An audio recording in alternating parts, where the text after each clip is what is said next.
اور دوسرا اس کا مقصد یہ تھا کہ اگر میں دین الہی امپوز کر دوں گا تو سارے لوگ میرے حمایتی ہوں گے. اگر میں اسلام کو اڈاپٹ کرتا ہوں تو ہندو میرے خلاف ہو جائیں گے, سکھ حضرات میرے خلاف ہو جائیں گے. اگر میں ہندوازم کو صرف اڈاپٹ کر لیتا ہوں, مسلم کو چھوڑ دیتا ہوں, تو یہ میرے خلاف ہو جائیں گے. اسی لیے جو اکبر بادشاہ نے کچھ شادیاں ہندو لڑکیوں سے کی اور کچھ مسلمان لڑکیوں سے کی اور سکھوں سے بھی کی. لیکن اگر اسلام کی ٹرو ٹیچنگ کو دیکھا جائے تو جو اکبر کی پالیسیاں تھیں وہ ساری کی ساری اسلام کے خلاف تھی, کنٹراڈکٹ تھی, اس کے برعکس تھی. اب یہ جو دین الہی تھا نا, اکبر نے زبردستی اس پر عمل نہیں کروایا, لیکن اس کی جو کورٹ تھی نا, کورٹ میں جو فیصلے ہوتے تھے وہ دین الہی کے مطابق, جو ان کا دین اکبری جو ایک بنایا تھا, اس کو دین اکبری بھی بولا جاتا ہے, دین اکبری کے مطابق ہوتے تھے. اور جو لوگ تھے نا, کامن پیپل, انہیں اس کے قانون کے بارے میں پتہ ہی نہیں تھا کہ اس میں سزائیں کون سی ہیں, اس میں جزائیں کون سی ہیں, کون سا کام ایکٹ کے خلاف ہے, کون سا کام ایکٹ کے ہموار ہے یعنی کہ متوازن ہے.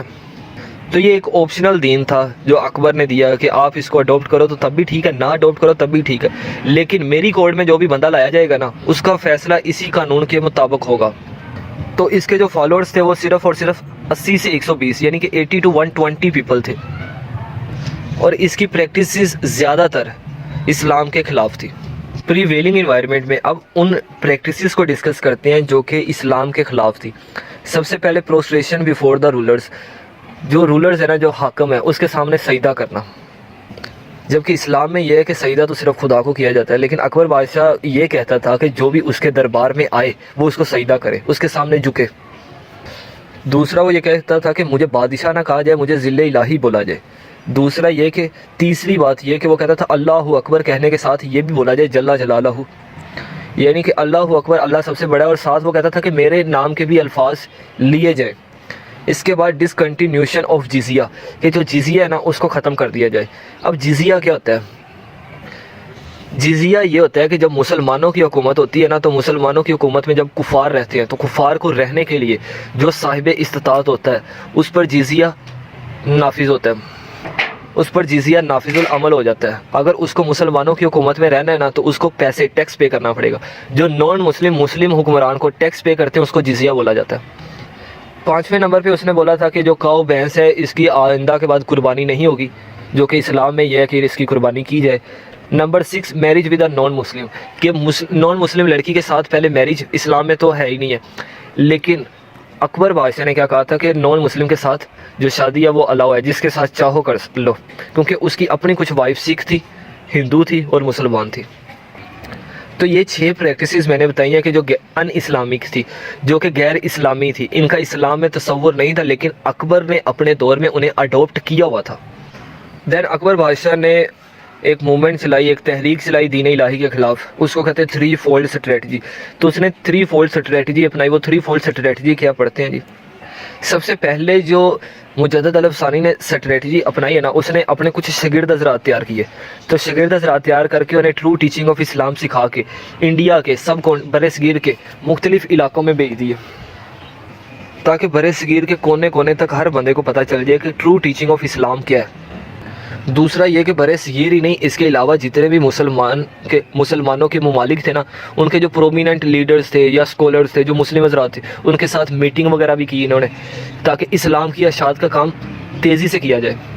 اور جو مجدد علب ثانی نے اپنے شاگرد حضرات تیار کیے تھے نا, وہ مختلف کورٹس میں بھی بھیجے, اکبر بادشاہ کے کورٹ میں بھیجے, اکبر بادشاہ کے محل میں بھیجے, اس کے علاوہ اور بھی جو بادشاہ تھے اس کے محل میں بھیجے کہ آپ لوگ جو کام کر رہے ہو نا یہ غلط ہے, یہ اسلام کے سراسر خلاف ہے. تو ان سمپل ورڈز مجدد علب ثانی نے ہر وہ کوشش کی جس سے اسلام کی اشاعت ہو سکے اور جو اکبر بادشاہ کی کورٹ ہے نا اس میں چینجنگ آ سکے. تو جو پہلی مجدد علب ثانی نے اسٹریٹجی اپنائی تھی اپنے ڈسیپل شاگرد حضرات کو تیار کر کے مختلف ڈائریکشن میں بھیجا, اس میں انہوں نے کیا کیا سکھایا تھا؟ اس میں سب سے پہلے سکھایا تھا کہ توحید, اللہ ایک ہے اور آپ صلی اللہ علیہ وآلہ وسلم اس کے آخری رسول ہیں, اور مسلمانوں کو آپ صلی اللہ علیہ وسلم کی اتباع کرنی چاہیے, اس کی سنت کی پیروی کرنی چاہیے, اور جتنے بھی غیر شرعی کام ہیں ان سے رک جانا چاہیے. اور آپ کا یہ کام رکا نہیں, یہ آپ کا کام جو ساتھ والے کنٹریز تھے اس میں بھی پہنچا, اور آپ اسی لحاظ سے مشہور ہو گئے.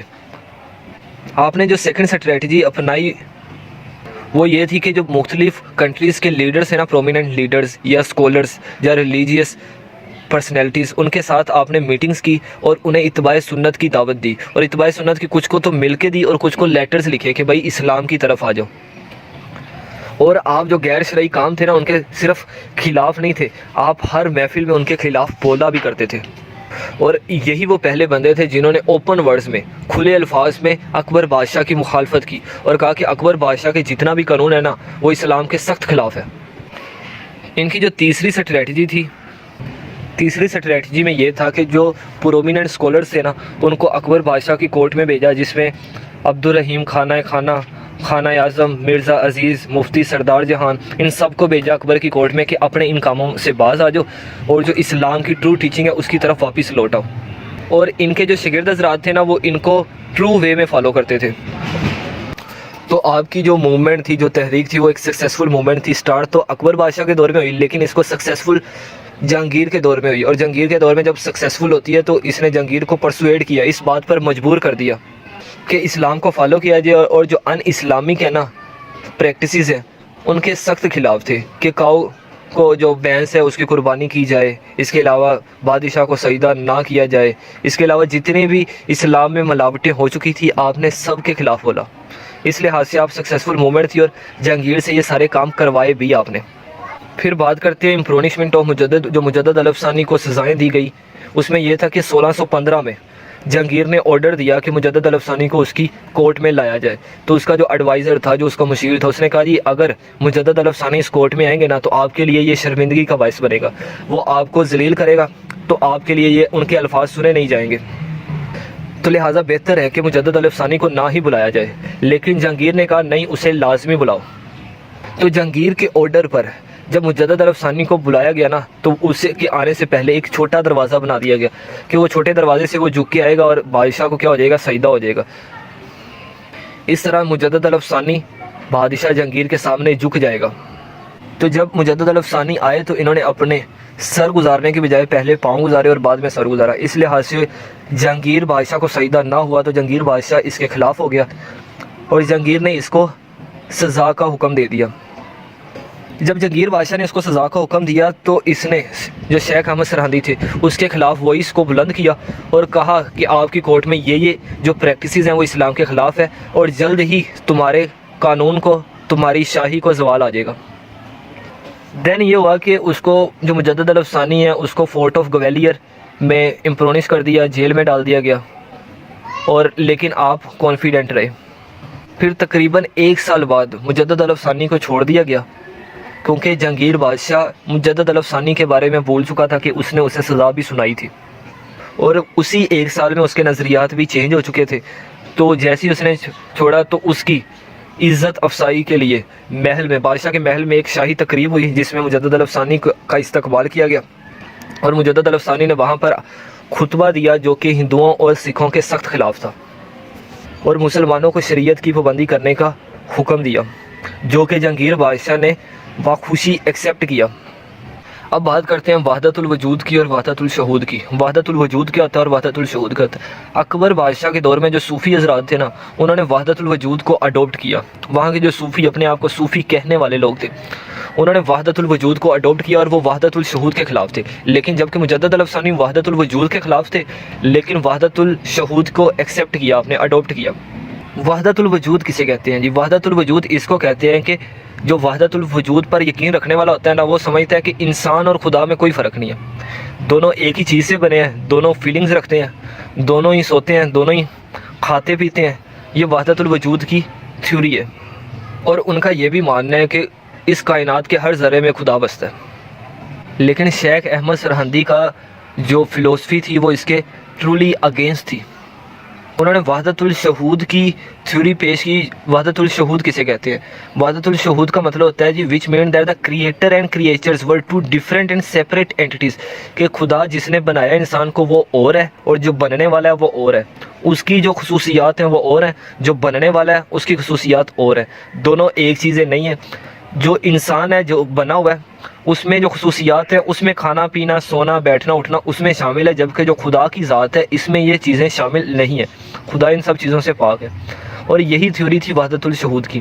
اور دوسری وحدت الوجود میں یہ تھا کہ ہر کائنات کا ذرہ جو ہوتا ہے اس میں خدا بستا ہے، لیکن وحدت الشہود میں یہ نہیں ہوتا۔ وحدت الشہود میں یہ ہوتا ہے کہ ہر جو ذرہ ہے وہ خدا کے ہونے کی دلیل ہے۔ نیکسٹ سلائیڈ ہمارے پاس اسٹرینتھنگ مسلم نیشنلزم۔ سب سے پہلے ورڈ جو نیشنلزم ہے نا، قومیت پرستی۔ قومیت پرستی یعنی کہ صرف اسلام کو اڈاپٹ کرنا اور باقی سارے دینوں کو چھوڑ دینا، یعنی کہ صرف اپنے ہی دین کو پروموٹ کرنا اور دوسروں کو نہ پروموٹ کرنا، دوسروں کی پابندی نہ کرنا یا فالو نہ کرنا، اس کو کہتے ہیں نیشنلزم۔ نیشنلزم کا اردو میں مطلب ہوتا ہے قومیت پرستی۔ تو اسلام کی اشاعت کے لیے جو مسلمانوں کے کچھ ریفارمر تھے نا، انہوں نے اسلام کو اڈاپٹ کرنے کی بجائے لبرل پوائنٹ آف ویو کو یوز کیا، جس کی وجہ سے یہ ہوا کہ مسلمانوں میں اسلام کی سربلندی کا کام کم ہو گیا، لیکن نیشنلزم قومیت پرستی کا کام زیادہ ہو گیا۔ کیا مطلب؟ یعنی کہ انہوں نے اسلام کے جو کنسیپٹ تھے نا اس پر عمل کرنا تو چھوڑ دیا، لیکن وہ چاہتے تھے کہ اب قومیت پرستی میں یہ آ جاتا ہے کہ ہندوستان ہے، ہندوستان پہلے ہے، اسلام بعد میں ہے۔ ان میں یہ قومیت پرستی آ گئی تھی، کس کی وجہ سے؟ مسلمان جو رہنما تھے نا ان کا لبرل پوائنٹ آف ویو کو اڈاپٹ کرنے کی وجہ سے۔ اور یہی وہ چیز تھی جو کہ مسلمان، ہندو اور سکھوں میں فرق نہیں کر پا رہی تھی، کہ اگر قوم ایک ہے، اگر ملک ایک ہے تو پھر دین علیحدہ علیحدہ ہے، تو ایک ملک میں علیحدہ علیحدہ کیسے رہ سکتے ہیں؟ تو ان کا کنسیپٹ یہ نہیں تھا۔ وہ یہی کہتے تھے کہ ہم ہندوؤں کے اندر ہی رہیں گے، سکھوں کے اندر ہی رہیں گے، لیکن ہمیں اختیارات علیحدہ دیے جائے، ہمیں آزادی دی جائے۔ تو اس طرح ایک کنٹری میں رہتے ہوئے تین قوموں کو علیحدہ علیحدہ ان کی ڈیمانڈس کو پورا کرنا یا فلفل کرنا، یہ بہت ہی مشکل کام تھا۔ تو جو مسلمان ریفارمر ہے ان کی جو تھیوری ہے، شیخ احمد سرہندی نے اس کو بھی اینڈ کیا۔ اس نے کہا جی قومیت پرستی کو چھوڑو، اسلام کو اڈاپٹ کرو۔ قومیت پرستی یعنی کہ اگر آپ ہندوستان میں رہتے ہو تو ہندوستان پہلے نہیں ہے، اسلام پہلے ہے۔ اگر ترکی کے مسلمان ہیں تو ترکی پہلے نہیں ہے، اسلام پہلے ہے۔ اور جو اکبر بادشاہ کے دور میں جزیہ ہٹا لیا گیا تھا، اس کو پروہیبٹڈ کر دیا گیا تھا، یعنی کہ اس پہ پابندی لگا دی گئی تھی کہ غیر مسلم حضرات سے ٹیکس نہیں لیا جائے گا۔ تو جو شیخ احمد سرہندی ہیں انہوں نے اس پر پریشرائز کیا اس کو، جہانگیر کو، کہ بھائی اسلام میں یہ کہ جو غیر مسلم ہوتے ہیں نا اسے جزیہ لیا جاتا ہے، تو جزیہ بھی لیا جائے اور یہ جو ہندوؤں کے جتنے بھی مندر ہیں ان کو ہٹا دیا جائے، گرا دیا جائے، کیونکہ مسلمانوں کی حکومت میں ہندو اپنے مندر میں نہیں جا سکتا۔ تو لاسٹ سلائیڈ ہے، اس کے کنکلوژن کی بات کرتے ہیں۔ تو کنکلوژن میں یہ ہے کہ مجدد الفسانی اپنے دور میں سکسیسفل رہا، اس نے مسلمانوں کے لیے بہت زیادہ کام کیا، دین الہی کو ختم کیا، اور مسلمانوں کی جو سوسائٹی ہے، جو اسے مسلمانوں کی جو کشتی ڈوبتی ہوئی نظر آئی، اس کو دوبارہ اس نے فلو کروایا۔